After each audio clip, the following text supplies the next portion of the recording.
Welcome to Fix It Home Improvement, covering projects that every homeowner should know and great products for home and garden.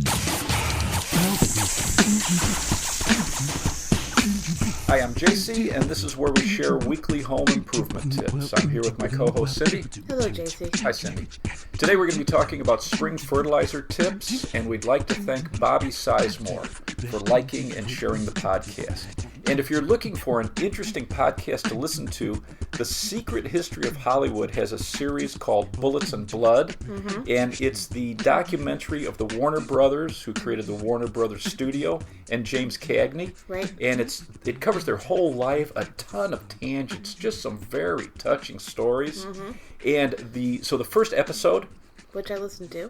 Fantastic. 4 hours and 45 minutes. Right. Second episode, 5 hours, 40 minutes. Which is why I haven't listened to the second episode. So the third one I saved for a road trip I just got back from, 8 hours and 54 minutes. Wow, that's like a whole day. But just fantastic if you're looking for an interesting podcast. In 1849, large crabgrass was introduced into the U.S. Large crabgrass? So you've got large crabgrass and smooth crabgrass, and the government thought that the large crabgrass would be really good for a forage crop for livestock. And in 1862, the Department of Agriculture really tried to push farmers to grow it, but there was more money made from wheat and corn. Shocking. So they couldn't get it going. And to this day, a lot of ranchers who feed their cattle and horses only grass and no grain, what they'll do is they'll add crabgrass to their pastures. So the crabgrass is highly digestible for livestock. It's very easy to establish. It reseeds itself because it's a weed. And it's so popular in some areas that there's companies that produce high-quality crabgrass, and they have names. So like they have Red River, Quick and Big.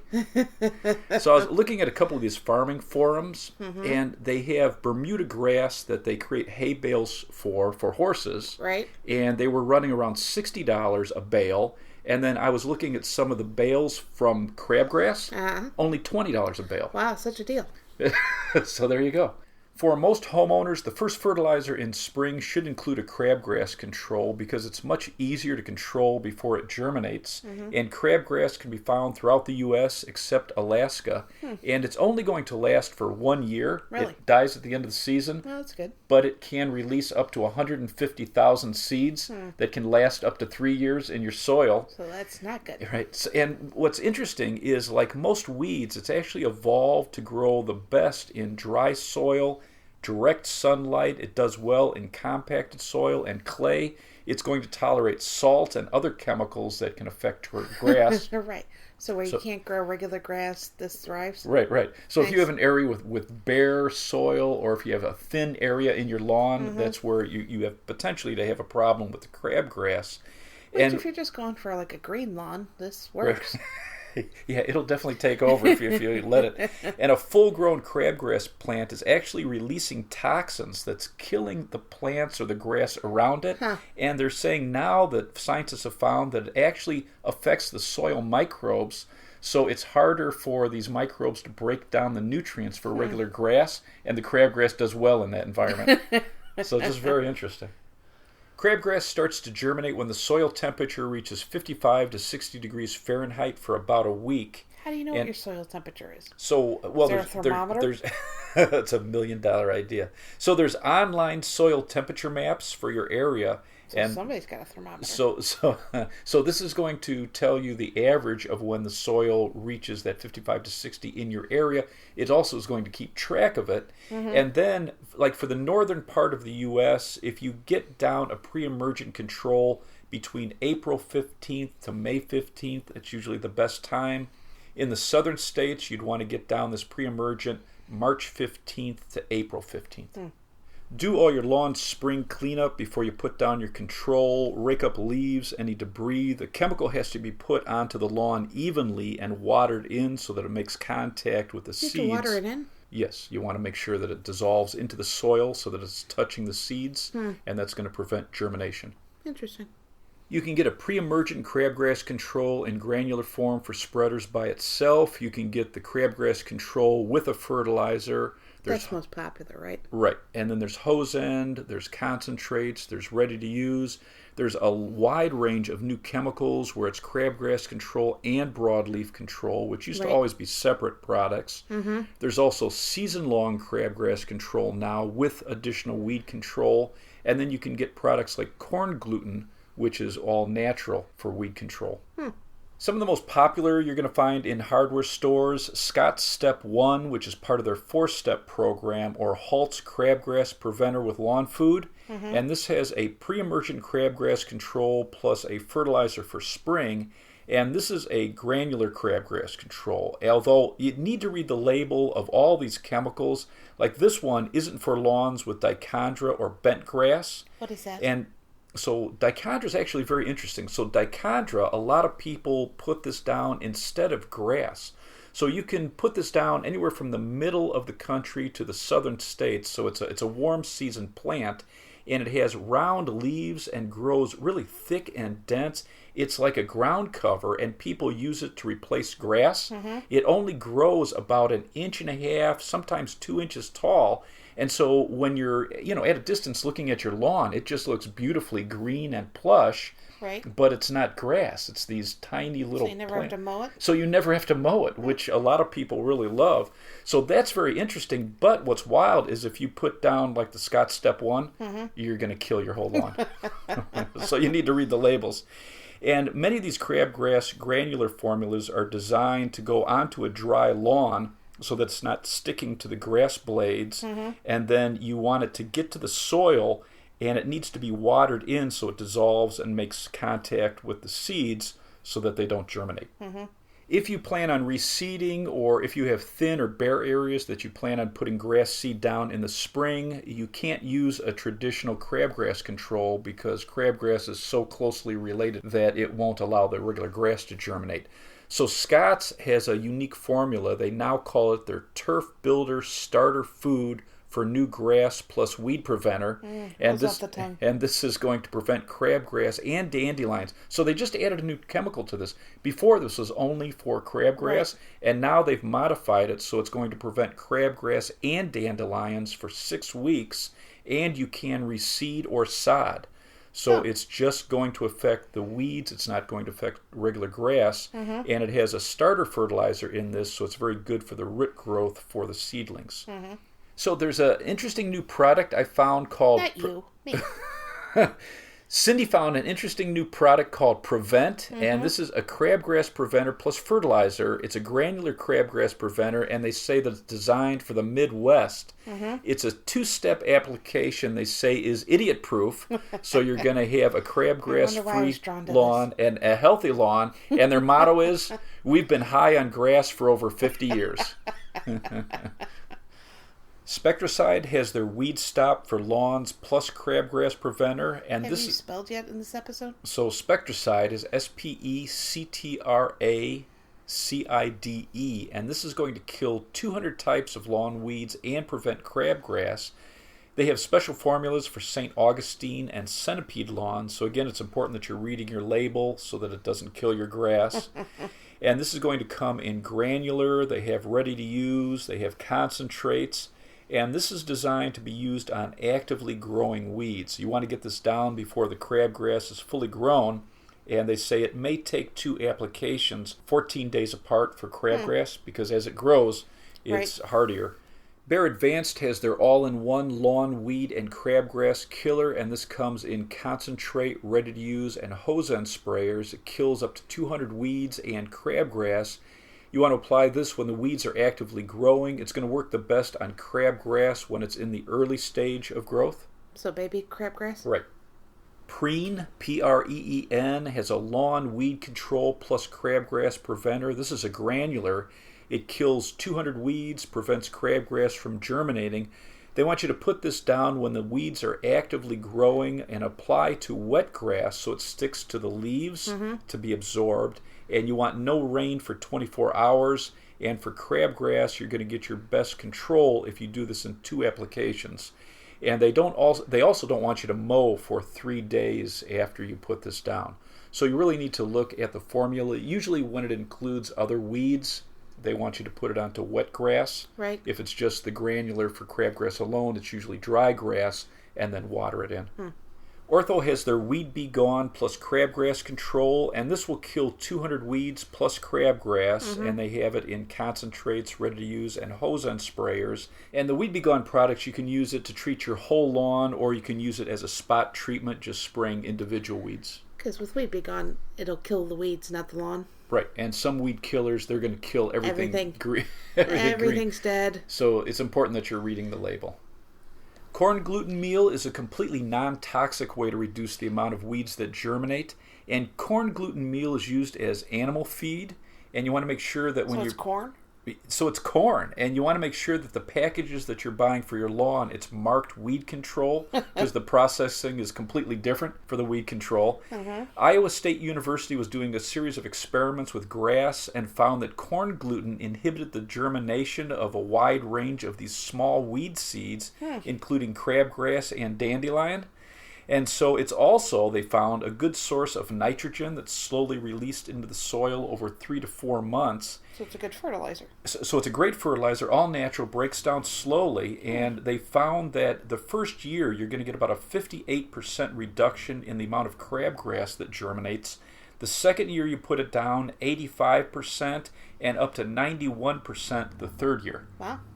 The key with corn gluten is getting it down just before the soil temperature reaches at 55 to 60 degrees for about a week, and then you want to water it in with only about a 1/4 inch worth of water, and you want no rainfall, and you don't want to water for a few days. So depending on the type, so some companies are going to recommend waiting a few days to allow it to start to break down before watering it in because they have larger granules. Right. But the key is watering it in, not too much water. Let that dry on the seed. Just a 1/4 inch is it. And then if you use too much water while you're putting it down, they found, or if it rains, or if you water too soon after it dries on the seeds, it's not very effective. So corn gluten is going to let the seeds form a shoot, but the roots don't develop properly and it dies. But if the soil gets too much water after you apply this, then the roots can develop. So it's the Goldilocks of watering. Right, exactly. Some top-rated corn gluten weed control: Concern All Natural Weed Prevention Plus. Earth Easy has a corn gluten weed control. Espoma Weed Preventer, and Jonathan Green Organic Weed Control.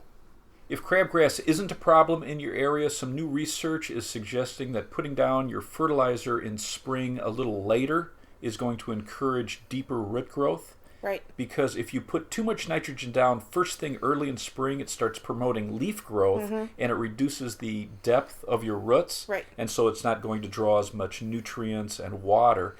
One study done by the University of Illinois found that for cool season grass, if they put down a crabgrass preventer without a fertilizer first thing in spring, and then waited a little later till later in the spring and put down a weed and feed, that they had a much healthier, thicker lawn. Another study suggested waiting till the lawn greens up and you see the first growth before putting down a spring fertilizer. The University of Arkansas recommended fertilizing cool season grass in April or May and warm season grass when you see it green up in spring. And then later in spring, when the weeds are actively growing, you can put down a weed and feed. Many of these products aren't going to work on crabgrass, so make sure you're checking the label. And most of these are designed just for broad-leafed weeds like dandelions. Right. It's not going to prevent anything from sprouting. Right, and it has to be put on actively growing weeds. So in the warmer climates, you can have lawn weeds as early as March, and in the cooler climates in April. If you're using a granular weed and feed, the first thing you'd want to do is mow your lawn so you're exposing the weed leaves, and then hose it down so the leaves are wet. Use a spreader to broadcast the weed and feed on the lawn, and that chemical is going to stick to the leaves. It's going to get absorbed, and you're going to get your best weed kill. And then you want to wait a few days before you water it in so that you get the fertilizer in the lawn. And you don't want rain in the forecast for 48 hours because you need this to be absorbed into the leaves. Right. When you're mowing your lawn, if you mulch it, those grass clippings are going to add nitrogen and other nutrients to the soil, and also the microorganisms in the soil really benefit from that. Organic lawn fertilizers are going to provide nutrients for the lawn and increase the health of the microorganisms. A product like Ringer, Ringer, they have their Restore, and this is made from feather meal, bone meal, and soybean meal, and it's slowly broken down in the soil. There's no manures or chemicals in this. General Organics has their Ancient Forest Humus, and you can use this as a top dressing on your lawn. And this is decomposed forest debris. It's high in bacteria and fungi, and this is going to create very healthy soil. It releases the nutrients in the lawn. Oh, you sound really excited about this. Yeah, so this is a cool one. Happy Frog Lawn Fertilizer uses bat manure, kelp, bone meal, and feather meal. Again, happiness. And Dr. Earth has a supernatural lawn fertilizer. It has fish meal, bone meal, feather meal. They have seaweed, and they add in 5 types of soil microbes. So it's going to improve the soil health. And these microbes, again, are what's breaking down the nutrients in the soil so that it's easily absorbed by your grass. Megamend Organic Micronutrient and Trace Mineral Fertilizer is another top-rated lawn fertilizer, and it uses volcanic ash, which is adding minerals to increase root growth, healthy for the soil, and it's registered organic. A couple of tips for your lawn. You want to remove leaves that can block water and light. You want to get up twigs and debris. A plastic rake is going to be a little better in early spring. It's going to prevent damage to the roots, where a metal rake can kind of be too aggressive. And you want to wait till the soil is dry before you do too much yard work, because spending too much time on your lawn in early spring, you can damage the new shoots, you can compact the soil if it's too damp. This is a good time to fill bare or thin spots, or if you have areas that have been damaged with ice melter, you want to wait till the soil is about 50 degrees before you put down seed if you're reseeding thin areas. You want to give your lawn about 1 inch worth of water a week, and I would use a rain gauge to figure out how long it takes to water an area. So you set it up, you put on your sprinkler, and just watch it till it gets to 1 inch. Usually it takes about 45 to 60 minutes in one area for 1 inch worth of water. One deep watering is going to be much healthier for the lawn. It's going to encourage deep roots, and then the deeper the roots are, the more water and nutrients it's going to absorb. It's also not as susceptible to hot weather. Right. If you're just watering lightly a couple of times a week, it's going to create roots that hang on the surface. Right. And they're much more susceptible to heat, so they dry out faster, and also disease. You want to keep your grass longer. The longer the leaves, the more food it produces. It's going to create shade for the soil, so it's reducing evaporation. It helps control weeds and disease. And the longer the grass, the deeper the roots are. With warm season grass, you want to keep it around 2 inches, but check the type of grass you have. Right. With cool season grass, you want to keep it about 3 inches long. Healthy grass roots are going to be 6 to 8 inches deep, and the best time to water is 5 to 10 in the morning. The water is going to penetrate deeper with less evaporation, and grass blades dry off much better in the afternoon, and that's going to reduce the chance of lawn disease, especially with warm season grass. Do you have anything else to add? For most of the country, I would put down a spring fertilizer with crabgrass control. If crabgrass isn't a problem, wait a little longer in spring to give the roots a chance to grow before adding a fertilizer. A lot of the pros are recommending wait until the lawn starts to green up or needs its first mowing. Or if you plan on using a weed and feed, just wait till you see the first weeds and then get down a weed and feed. When you're comparing fertilizers, the organic fertilizers are going to create healthier soil. It's going to increase the amount of microorganisms, and that helps break down more nutrients for your lawn. Let's wrap this up. You can subscribe to our podcast on iTunes, Stitcher, the Spotify mobile app, the Google Play Music app, and iHeartRadio. If you enjoyed it, please leave us a review. You can check out our home improvement videos on our YouTube channel, Fix It Home Improvement. And you can subscribe to that as well. You can download our books, Home Improvement Solutions, What Every Homeowner Should Know, on Amazon. If you enjoyed it, please leave us a 5-star rating and review. You can email us at fixitpodcast@gmail.com. Thank you for listening. Talk to you next week.